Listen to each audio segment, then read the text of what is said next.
Hey everybody, welcome to portfolio update number 4 on my monthly series where I highlight the other accounts that I don't highlight in the main part of my channel. If you don't know, the channel was started in order to highlight me building my TFSA from day one all the way to maxing that account out, and everything that I learn in that account I then translate into the other accounts in our entire portfolio. And because I'm a little bit older in life, we are trying to play catch up with our investing game, but that was the whole reason that I started the channel. So let's jump right into it. My name's Darren, this is the Crazy Canuck Investor, where I try to make investing a little bit easier for beginners because let's face it, there's nothing that gets you ready for that first day of your investing journey, and I do it by sharing my journey with all the ups and downs along the way. So follow me along and we'll get you guys started on your investing journey. All right, we're using Passive today. Passive's the tool that I use to track all of my accounts in one place, and the beauty is I'm a Questrade user, so I get this account for free. But if you're interested in using it, and it is a great tool, if you want to check out the video that I did, it'll tell you a little bit about what Passive is and how to use it, get you started. But it does cost money if you're not a Questrade user. So if you use this video link right here on the screen, you can get started and you get a discount for using the video link that's here. It's also down in the description below. All right, so we're going to go over each account in this video that's outside of the TFSA and my RRSP, and we're going to see what's gone on over the last month, which is the month of August. All right, let's start off with the main part of the portfolio. So right now it's saying that we've had $25,000 in contributions to the account, but this is not correct. This is a glitch in Passive, one of the only downsides that I've seen. I do have a help desk ticket in with Passive in order to see if they can rectify it. Essentially what the problem is when I transfer money from my Wealthsimple cash account over to my investing account, it only sees that as a transfer and it doesn't show up as a deposit. And not only that, but it doesn't track it as a transfer, so we can't see how much I've actually put in. But I do have a spreadsheet that I track that stuff on. So I am keeping track of it, but that metric's not completely right. All right, let's jump over to the other side. So the account as of today, remember September the 8th, the day I'm filming. Unfortunately, the day that I filmed at the end of the month, I deleted the video, unfortunately, and I had to start again. But hey, that's what being a YouTuber is all about. You gotta kind of play along, and when you make a mistake, you just try to correct it. So the account as of today is sitting at $275,876. Now that's considerably down from last month. Last month when I filmed, we were sitting at $281,000, and at the end of the month there, it was up to $282,000. Hey, but this is how the stock market works. It goes up and down, and that's why we're using dollar cost averaging in order to invest. We're not taking the time to research a lot of companies like a lot of the professionals do. I am certainly not a professional. I am a total beginner. I'm been at this since April of 2023. I do consider myself as having learned quite a bit in that time, but I don't consider myself intermediate even. I'm still a total beginner, and so I'm using dollar cost averaging. So what does that mean? When we see a dip in the market, then we're going to pick up some of these positions at a lesser price, and that will benefit us in the long run. All right, so the nice thing about Passive here is we can see our goal to getting to retirement. In our case, I've set that goal up. It's simply $500,000. Don't scratch your head because some of you will probably think, well, that's not enough to retire on. I do have a pension. My wife doesn't, and so because of that, this is essentially what she will draw down on when we get to retirement. So we're set the target at 500,000, and we're slowly growing that position. We're up to 55% of the way there. So that is absolutely awesome. All right, so the entire portfolio is made up of several accounts. I have a Spousal RRSP, my TFSA, my RRSP, the kids' TFSA, and my wife's RRSP. I do have a non-registered account started, and right now I'm running a little test in there to see how that all works. So stay tuned. You'll probably see some videos come out where I talk about the non-registered accounts and the things that I did in that account. Stay tuned for that. Let's jump over into the spousal account and we'll see how things are going in that account. All right, so we can see here that I have my asset allocation set up. What's asset allocation? Essentially, it's taking a percentage out of 100, breaking it down into each security. So for instance, at the top here, VU, which is my biggest position, I have it set at 30%. And our actual percentage is 27.3. And each one of the securities is broken down, as you can see here on the screen, as to how much I want to invest into each security. And Passive will actually make recommendations based on our asset allocation in order to buy. So sitting in that account right now, we have $7.89 in Canadian funds. and nothing in US funds. The total account is $74,136. It is slowly growing. Now, I'm only making the large contributions on a bi-weekly basis to the TFSA, so check out the TFSA video series for that. But this account gets any of the spillover. And one of the things that I did was I took our tax return and I put a vast majority of it into this particular account.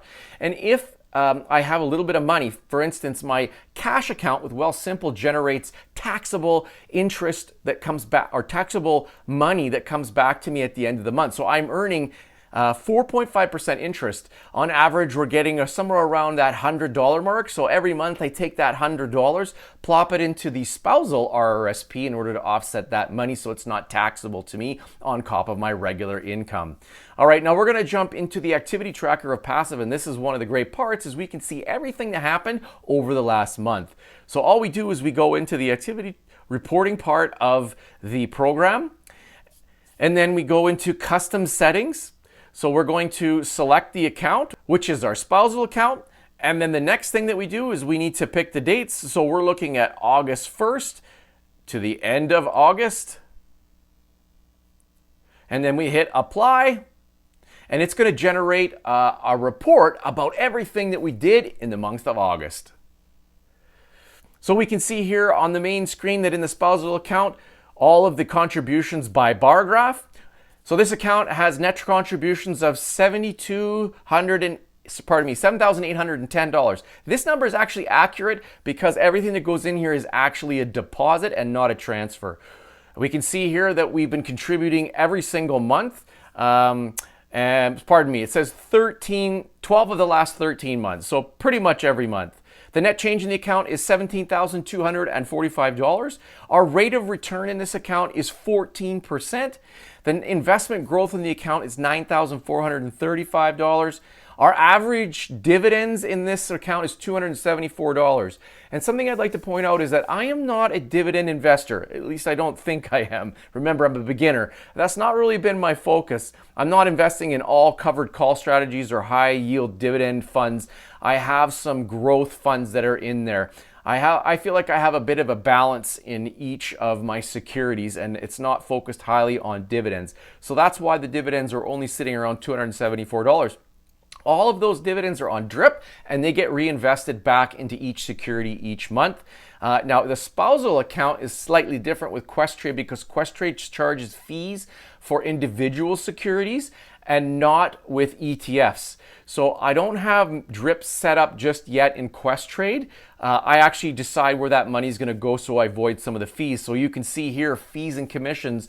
I've paid $193 in fees and commissions over the last year. So I'm trying to avoid some of those fees. And so I decide where they go, mostly back into ETFs. But if I have enough money, then I do try to put it back into some single position securities that I do hold. So the estimated savings on our account, this means fees that I would have avoided are $395.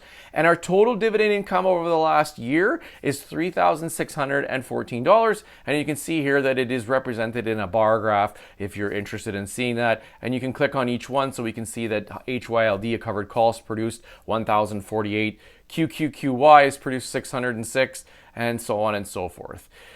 Let's jump over and look at the activity side, which will show the monthly activity. And you can sort, so we need to go back in and change the dates whenever we jump around. So we're going to go to August 1st, and then obviously we're going to go to the end of August, which is August 31st. And then we're going to hit apply, and that will then reorganize the activity itself. And then the next thing is you can sort it from the beginning of the month to the end of the month. And so we'll just go over each of these. You can sort them by type, but I'm going to go through them the way they came into the account as we go through it. All right, so we made a contribution of $110 at the beginning of the month. That was the interest income that came from my Wealthsimple cash account. Remember what I said, it comes from there, goes in this account, then I get that tax savings at the end of the year. All right, we had REI payout $7.68, HYLD paid 43 cents. HYLD paid out $51.34. And then I also have the US version, which is why it's only 43 cents. That's a pretty small holding that I have. VRE paid out $3.45. QQQY, $58.39. Now that sounds like a huge dividend, and it is, but there's a problem with this particular covered call that I've been monitoring. The NAV on this particular fund has been steadily dropping. It pays out a massive dividend every month. So if you're looking for monthly income, like monthly passive income, a fund like this works pretty well. But me, with 9 more years set for retirement, I'm not so sure that it's working out. So stand by. You could be seeing some changes with this one because the principal that I invested is slowly depreciating even though that I'm making this monthly income. And I don't really like that. So stand by because it might change. All right, you can see REV, that stands for reinvestment. So the spousal was reinvested for QQQY in the US version. And then AVUV, we bought $90.25. So I had some cash sitting in there, as well as $248 worth of XEQT. That is all in one fund. And O paid out $6.05. Apple paid out $1.50. SVOL, which is another cover call strategy, paid out $10.20. And XEI paid out $41.36. So that's a snapshot of the spousal account. So let's jump over into the other portions of the account. So the next one on my list is my TFSA, but like I said, you got to watch my video series on that for the TFSA and the RRSP to see what's going on in those. So let's jump down to the kids' TFSA. So I started this account so I could teach my kids what to do and how to invest as they get older. My kids are 10 and 11 years old right now. I didn't get the benefit of this in school. I don't know about you guys. Leave it in the comments. Tell me, did you learn about this kind of stuff when you were in school? I wish I had, because I would have started it a long time ago, but I didn't. So now I'm going to teach my kids. So I started with my wife's TFSA. That's effectively what we're using. But what we're going to do is I'm going to open up accounts probably with another broker. It won't be Wealthsimple, because Wealthsimple does not allow for you to do DIY investing with accounts in trust, and that's what it would be. So it'll be opened up in my name, but for my kids once they reach their appropriate age. So I'm looking at another broker for that, so stay tuned for me to open those accounts. Okay, so this account is 90% accurate with our asset allocation. There's only 36 cents sitting in the account right now, and we have $1,565 sitting in the account. So we'll jump over into, we'll take a quick look at the different securities that are in here through the asset allocation. So this is the overview of the asset allocation. We have ZSP, XEQT, XEI, Plaza REIT, HYLD, and Manulife. So that Manulife is the only single stock position. And as far as REITs go, Plaza REIT is the only one that I have in here. I would say that the S&P 500, ZSP, and XEQT are definitely the biggest positions right now, and it gives us the broad exposure to various securities where XEI, Plaza REIT, HYLD, and Manulife are more concentrated. That's why there's less of them. And you can see that this account is fairly accurate for that asset allocation because we started building it from day one. So the way this account works is every Monday, I put in an amount that then gets invested for the kids. And that amount started off small and it grows. So last month it was $20 and this month it's $21.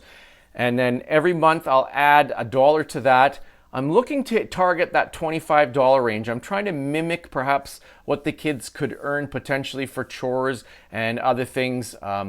Like for instance, my daughter, she has had a few projects where she's made jewelry and sold that kind of stuff. Just trying to mimic that. The other part to this account is the kids get all the recycled cans and bottles that we have in the house. Most of you probably take it, chuck it out, and just recycle it. But those are actually worth money, and I thought it'd be a great way to teach the kids how to manage that money. So they help me every week or 2 weeks to take that money, or pardon me, those cans and bottles over to the bottle depot. They then sort them, and then they get the money for it, and I split the money equally between them. Then they take that money, and they have to follow this strategy: 20% to investing, 30% to savings, and 50% to their general revenues. So they have an investing account, the savings account, and then they have a general revenue account that they can go and buy things with. And then of course we help them manage that. All right, so let's jump over to the activity tracker, see what's gone on in this account since last month. We go to reporting, we set our dates, which are already there. We just need to change our account to the kids account, and then we hit apply. All right, so there we have all the contributions that have been made to this account over the last year. Now you can see this big blue one here. I inadvertently deposited some money into this account and then withdrew it. There are implications to what I did, but it won't affect the amount of room that's in this account. But there are implications when you inadvertently do these things. That blue mark that indicates the withdrawal. It also skews some of the metrics about the account. All right, net contributions, $1,310 into the account.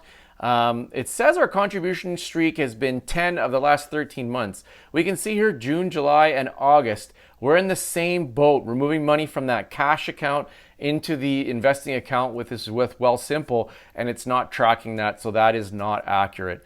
The net change is $1,523. The rate of return on this account right now is 26.69%. Not too shabby, even though it's a small account. Investment growth, $213.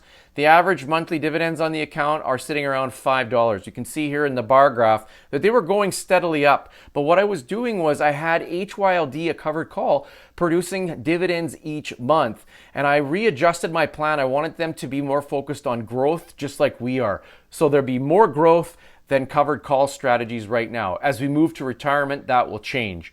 So that's why you're seeing a bit of a dip in those dividends. Now they will continue to grow.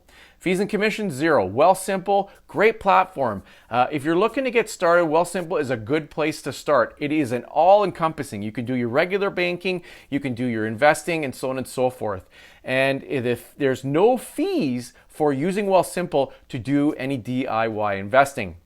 And the more money you invest with them through the different tiers, you get more benefits from that. Right now, we're in the middle tier, which is to be a premium customer, and there are great benefits that come along with that. All right, so we haven't paid any fees and commissions, which then again, there's no savings, but that's okay. The total dividends in this particular account is $70, and they've all been reinvested back into each security. You can see here that HYLD is paid out the most in dividends, and then obviously all the way down to the single stock position, Manulife, which is paying out the least. No surprise, you're getting stock appreciation instead of that dividend that's returned to you. All right, so let's go back up to the top. We'll look at the activity that occurred in this account, and we'll walk through each part of that. All right, once again, we're just going to reorganize it. So we're into the kids TFSA for the activity for the month. All right. The first thing that we did is you can see the regular contributions that go into the account. So the first thing we did on the first was we bought XEI, and we bought, these are reinvestments from dividends that were paid out in the last month. So XEI and HYLD paid out 96 cents, then it was reinvested, and HYLD 59, which was reinvested. There's the dividend right there for HYLD. All right. Then we made some contributions to the account on the 7th of August. We bought ZSP, $7, HYLD, $12. And then on the 12th, we bought XEQT, $21.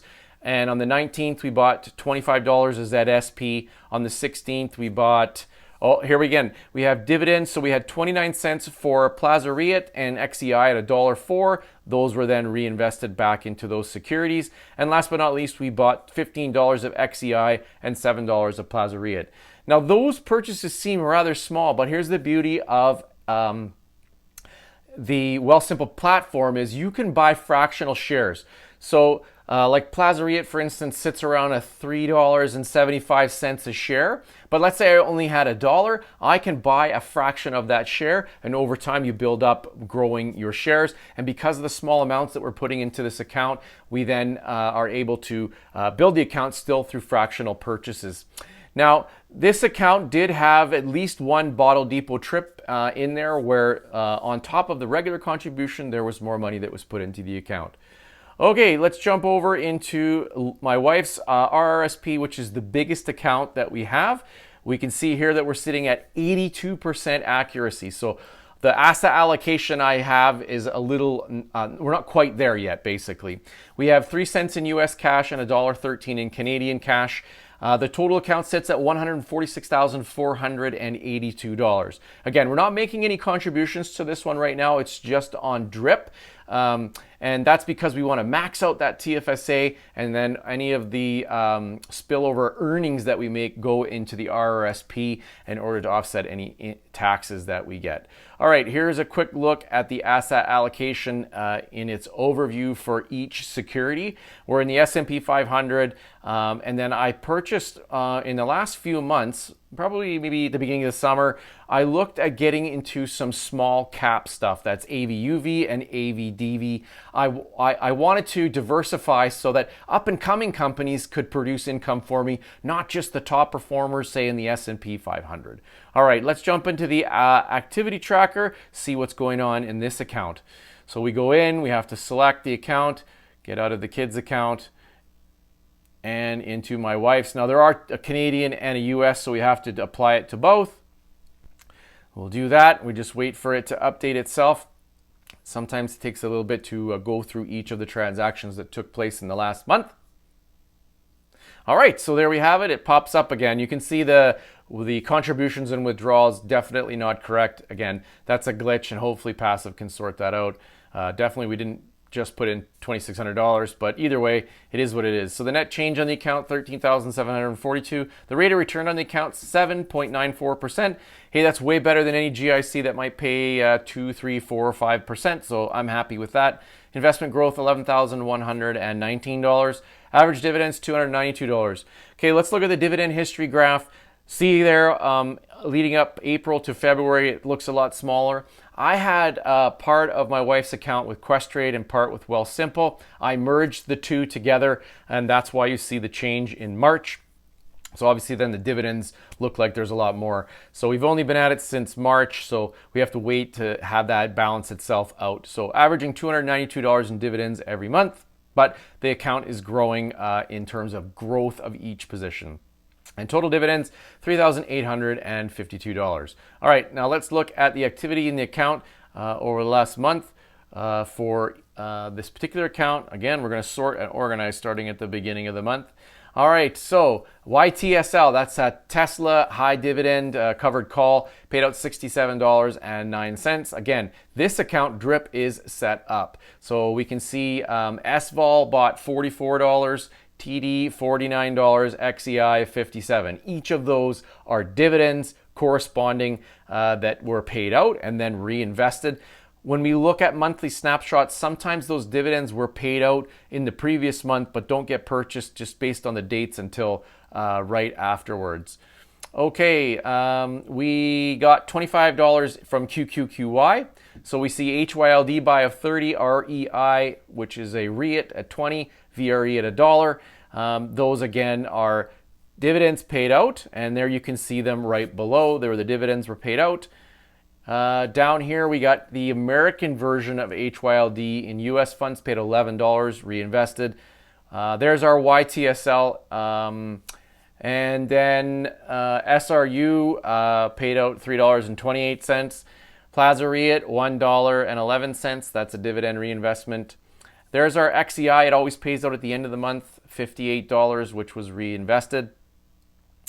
And the last positions are SVOL paid out $45. There it is, reinvested. VU, we bought $33.46. And Plaza REIT, we bought $3.69. Those buys were from the sale of a position from last month. And I had a little bit of cash that was sitting in there that wasn't being used. So I made a fractional purchase of VU. So all in all, no real big changes in all of these accounts. Still some growth. But as we can see by the total from last month to now, we're down about $6,000. I have read some articles that say as we go into September, that September tends to be a little bit of a downswing in the markets. I'm not worried about it at all.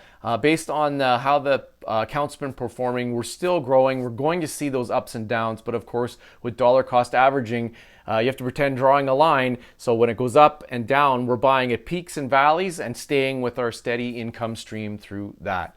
All right, thanks for making it this far in the video. Don't forget to like and subscribe. If you want to support the channel, try to buy me a coffee. That would be fantastic. Staying tuned for videos coming up. We'll be doing this one every single month to show the growth in these other accounts. And so if you want to get started investing, you should watch this video here.